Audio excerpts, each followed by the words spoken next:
What Christmas gift did you receive when you were 2 years old? Most likely, you don't remember. If you do, you win the award, right? I certainly don't remember, so I looked up what are the best Christmas gifts in 2024 for 2-year-olds.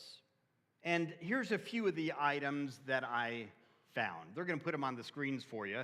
The first one is the Goliath Jelly Blocks Creative Kit. Now, you'll notice somebody standing on these blocks, and the reason is because they're squishy. They stretch. They're like, foamy type substance. So which is brilliant because if you're a parent and you've ever walked through the house in the dark, there's a chance you've stepped on one of those bricks, right? And it kind of made you go dancing. So there's the Goliath Jelly Blocks Creative Kit. Here's another one. The John Deere Build-A-Buddy Johnny Tractor Toy. Because let's be honest, if a tractor has eyeballs and a mouth, it's got to be fun, right? It's got to be fun. Here's another one. The Fisher-Price Little People Toddler Caring for Animals Farm. Now, I love Fisher-Price, and I'm not a toy expert, but I do have to wonder, is it possible that a shorter name for your toy would be a good idea? Just a thought. Here's another one. The Crayola Washable Palm Grip Crayons, right? This is awesome. This is brilliance in toy making because they thought about the reality we all have faced, and that is when the crayon gets shoved up the kid's nose. You know what I'm saying? So this prevents that problem. One more. Check this out. The Radio Flyer Amazon Delivery Van Ride-On Toy.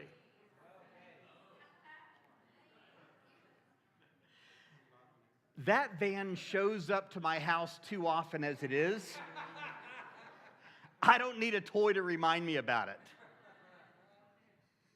it. Those are the popular toys, or at least some of them, this year for 2-year-olds. But what about when Jesus was 2 years old? Well, this morning we're continuing our series, The Gifts of Christmas, by looking at the gifts that Jesus received whenever he was 2 years old. And we're going to begin this morning in the Gospel of Matthew chapter 2 with a group of men that are commonly referred to as the wise men. Matthew chapter 2, beginning in verse 1, it says, Jesus was born in Bethlehem in Judea during the reign of King Herod. About that time, some wise men from eastern lands arrived in Jerusalem. Now, the words wise men in the Greek are actually the word Magi. And reflecting on some of Rick Renner's writing on the Christmas story, we discover some powerful insights from these wise men from eastern lands. You see, the Magi, as they were known, were a group of wealthy priests that devoted their time to interpreting dreams and studying the stars. And verse 1 tells us that they came from eastern lands. Now, we don't know exactly where they came from, but most likely, most theologians and scholars believe that they either came from Babylon or from Persia or from Arabia. Whichever one of these locations they came from, the Magi would have had to travel at least 1,000 miles or up to 1,200 miles to get to where Jesus was. And that journey was not a short journey. Remember, this is the time when there are no vehicles, there are no airplanes, there is no quick mode of transportation. It is likely that it took these Magi anywhere from 3 to 12 months. Why? Because not only did they have to travel a long distance, but they traveled in large caravans. Now, I know a lot of times in a nativity scene, we see 3 wise men, and people assume that because there were 3 gifts that they brought. But the reality is we don't know how many Magi actually showed up whenever they came to see Jesus. But what we do know from history is that oftentimes Magi would travel in large caravans with camels and other animals to carry all of their provisions. In addition to that, they also brought a workforce with them. And that workforce would set up their tents and disassemble their tents. Not only that, they would bring bodyguards with them and even an army with them at times, sometimes made up of hundreds of people. This was no small caravan. This is one reason why, again, the Magi arrived nearly 2 years after Jesus was born. Now, I know in our nativity scene we see, we see the baby Jesus, and we see Mary and Joseph and the shepherds and the angel and all the animals and the wise men. Truth is, the wise men showed up much later. So get the picture. This is who arrives in Jerusalem. Key note there, Jesus was born in Bethlehem. That's another reason why we know they showed up later. Jesus was born in Bethlehem. The Magi show up in Jerusalem. And when they do, what they say is significant when they enter the city. Look what it says, Matthew chapter 2, beginning in verse 2. They enter the city. Where is the newborn King of the Jews? We saw his star as it rose, and we have come to worship him. This is what the Magi are saying when they enter the city. King Herod was deeply disturbed when he heard this, as was everyone in Jerusalem. We saw his star as it rose, and we have come to worship him. Now, why would King Herod be deeply disturbed on hearing the news of the Magi whenever they enter Jerusalem? Why would he be deeply disturbed whenever he hears them saying, "Where is this newborn king?" There's 2 reasons why they would have been deeply disturbed. First off, King Herod was disturbed by the Magi's visit. Not just what they said, but by the Magi's visit. Why? Because the Magi were wealthy, powerful, and influential, so much so that they could actually create trouble for kings. Let me give you an example. On one occasion, Magi accompanied a king who was coming to give tribute to the Roman Emperor Nero. When Nero received news of their coming, he became so alarmed that the Magi were coming that he forgot about the very king who was coming to give him tribute. Why would Nero be alarmed about the Magi? Here's the reason why. Many believed that the Magi were king makers, meaning they were the ones who crowned new kings. So if Magi ever showed up unannounced, suddenly you're wondering, is there a new king? Am I about to lose my crown? So fear is struck in Nero's heart whenever the Magi show up. And so what does he do? He rolls out the red carpet for the Magi. He gives them extravagant gifts. And when they finally leave, he throws a party because they're finally gone. So get the picture. King Herod is deeply disturbed by the very presence of the Magi because their presence posed a threat to his reign and to his kingdom. Here's the second reason King Herod would have been deeply disturbed. Herod was disturbed by the Magi's question. Again, what was the question they asked as they entered Jerusalem? Where is the newborn king of the Jews? Why would that question disturb him? Well, first, in 39 BC, the Magi supported an uprising to overthrow Herod. Second, the Magi had the power and influence to cause problems for a king, and now here they are asking, where's the new king? Herod ain't the new king. So when he hears that, he gets scared. He starts wondering what's going on. And then third, here's just the reality. Herod was a very insecure leader. Why do I say that?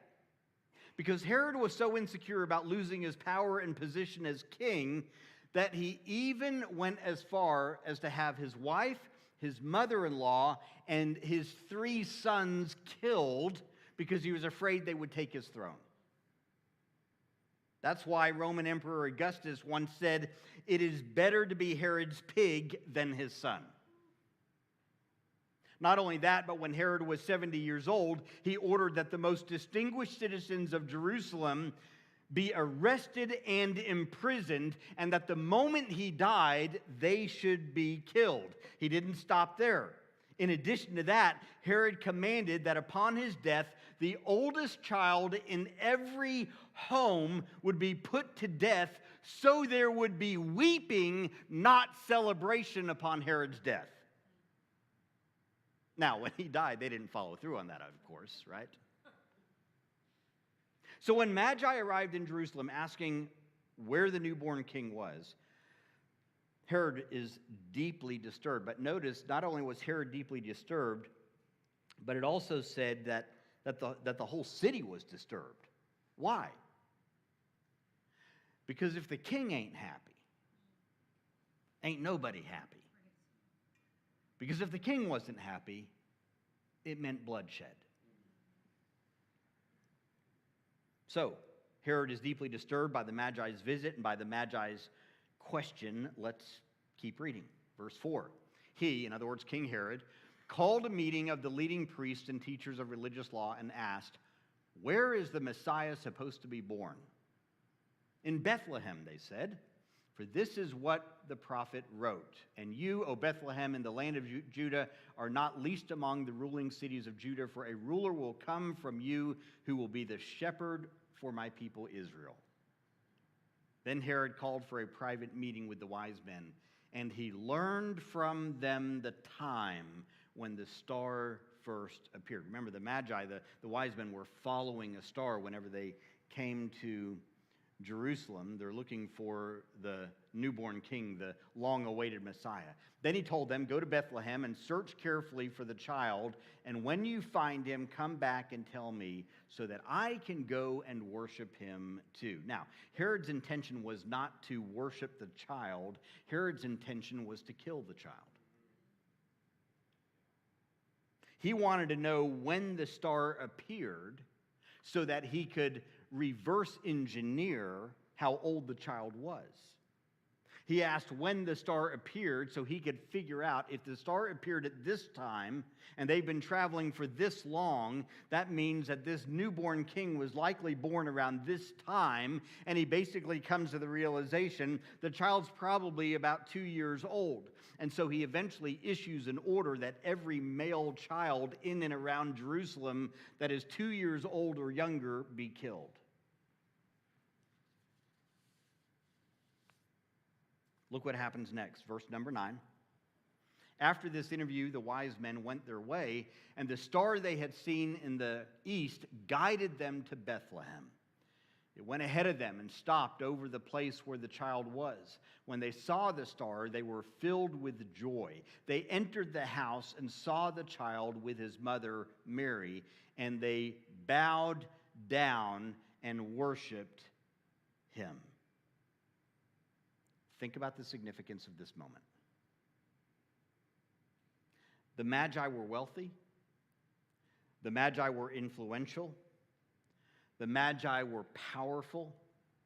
The Magi were king makers. And the Magi made kings tremble. And yet, here they are bowing down to a king. These are the guys kings were afraid of. But now they're bowing down to a king. Why? Because this isn't just any child, and this isn't just any king. This is what Scripture calls the King of Kings. The King of Kings.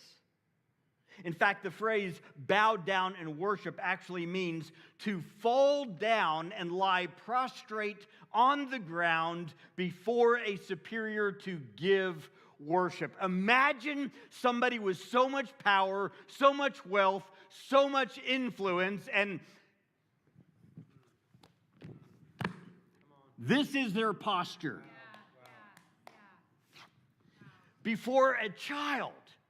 Before a child, because they recognize this is no ordinary child. This is a king.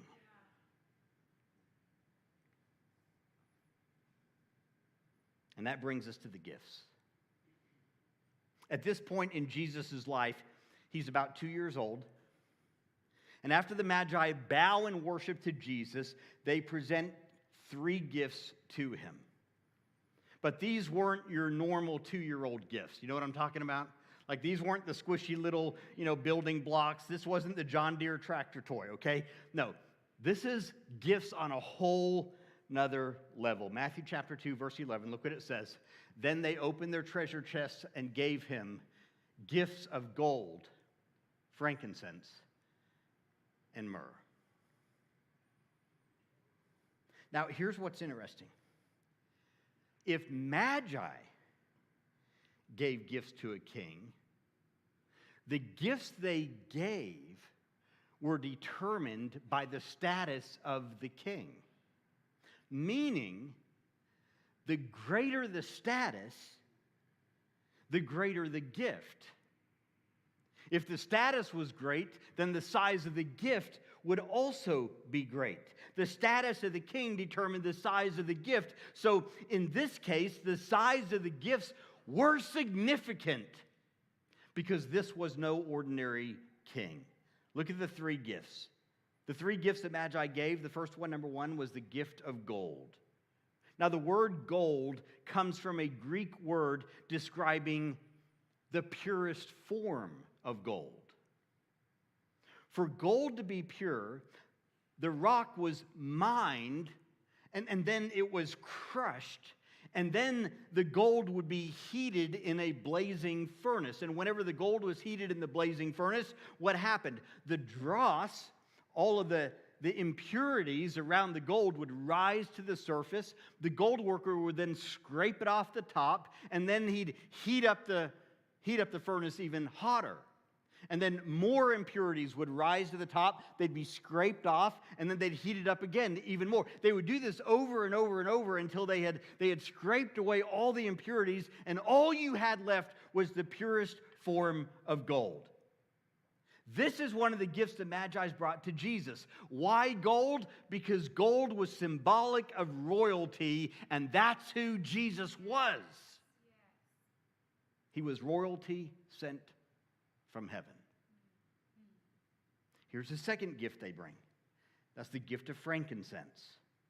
Frankincense was an expensive incense that was produced from the gum or resin of trees that grew in eastern lands. And here's the thing. It was very rare and thus very expensive. In fact, sometimes frankincense was even more expensive than gold. Frankincense, not only that, hear this, frankincense was the chief fragrance used in the temple in Jerusalem for worship. In fact, it was considered to be a substance so holy that Hebrew merchants were forbidden to sell it to pagans. And because its primary purpose was for priestly ministry, frankincense was the incense of deity. Number 3 is the gift of myrrh. Myrrh was an aromatic substance that also came from the resin of exotic trees in eastern lands. Again, very rare and yet very expensive. And because it smelled good, myrrh was often in demand among royalty because it was a perfume that they enjoyed the smell of.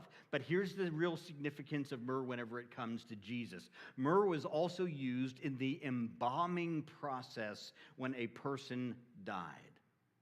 Why? Because it counteracted the stench of the dead corpse. In other words, myrrh was symbolic of death and humanity. Do you see the significance of the 3 gifts? The Magi brought gold for his royalty, frankincense for his deity, and myrrh for his humanity. These were not random gifts. These were not random gifts that just happened to show up for a time where they're like, well, this is the best I got, I guess I'll give that. No, there was divine meaning and significance behind these very gifts in the first place. Not only that, think about what these gifts symbolized. This is huge. The Magi's gifts symbolize this. The gold symbolized Jesus as king. Remember, he's royalty. The frankincense symbolized Jesus as high priest. Remember, this was used in the worship in the temple. And the myrrh symbolized Jesus as savior of mankind. It was symbolic of his humanity, that he would one day die for our sin. Again, these were not haphazard gifts. Rather, they were sacrificial gifts of worship. And here's what I love most about verse 11. In the Amplified Version, this is how it says, verse 11. They presented to him gifts. I love this next phrase. Fit for a king. In other words, the Magi brought their very best to Jesus. So, let me conclude by asking a simple question, but yet a very important question this Christmas. What gift are you going to give Jesus this year for his birthday? Think about the ironic side of Christmas. On Christmas, what do? We give gifts to one another. We give gifts to family members. We give gifts to friends. Some of you even give gifts to people you don't even like. Right? We give gifts to everybody else. And yet it's no one else's birthday. It's Jesus' birthday. That's who we're celebrating. So, don't get me wrong, I don't have anything wrong with exchanging gifts, and we do that at our house, and I'm guessing you do at yours. There's nothing wrong with that. But where we miss it is that in our exchanging of gifts, we forget to give a gift to the one whose birthday it is. And you may say, well, how does that work? I mean, I can't physically give a gift to Jesus, and besides, what on earth would I give the God of the universe? The one who has everything. Maybe the gift you'll give is to do something for the least of these. In other words, Jesus said, when we do something for the poor, when we do something for the hungry, when we do something for the thirsty, what did he say? He said, when you do that, you do it for me. So perhaps this Christmas, the gift you need to give to Jesus is to do something for the hungry, the poor, the thirsty. Because when you serve them, he says, you serve me. Maybe the gift to give will be to invest in the advancement of Jesus' work in the world. We've shared with you over the last few weeks different missions opportunities that we've adopted at Seven City, and we've challenged you to partner with us in the work that we're doing in India, and 100% of that is going to that work to advance the gospel in a very needy place. That is an opportunity to give a gift that's going to advance the message of Jesus. And can I just tell you this? I've shared with you some missions projects at Seven City. I've shared with you about the work in India. I've shared with you about, we've talked about Angel Tree. We've talked about the toiletry drive. Like, these are different missions gifts or opportunities I presented to you. Let me just tell you right now. I right now have at least 6 other missions opportunities I haven't told you about, from missionaries who have contacted me and said, hey, we need help in this area. Can you help? Last year, we had such an incredible response of generosity from this congregation. I had this list of needs, and I was able to start calling those missionaries and say, yes, we can. And we started picking them off one after another, after another, after another. Listen, what I've presented to you as a need, I can just tell you right now, the need is far greater. Far greater. And generosity is what allows us to look at those needs and say, yeah, we can do something about that. We can do something about that. Maybe that's how or what gift you'll give this Christmas to Jesus. Or maybe the gift that you'll give will be your heart. Maybe today is the day where you surrender your life to the God who loves you and sent his son for you and gave his life for you. Maybe today is a day that you'll surrender your heart to the lordship of Jesus Christ, and you'll say, no longer is it about me, no longer is it about pursuing my thing. Jesus, I surrender to you. I give you my life. He wants that more than anything. Maybe today, the answer to the question, what are you going to give Jesus for his birthday? Maybe it's you. And this morning,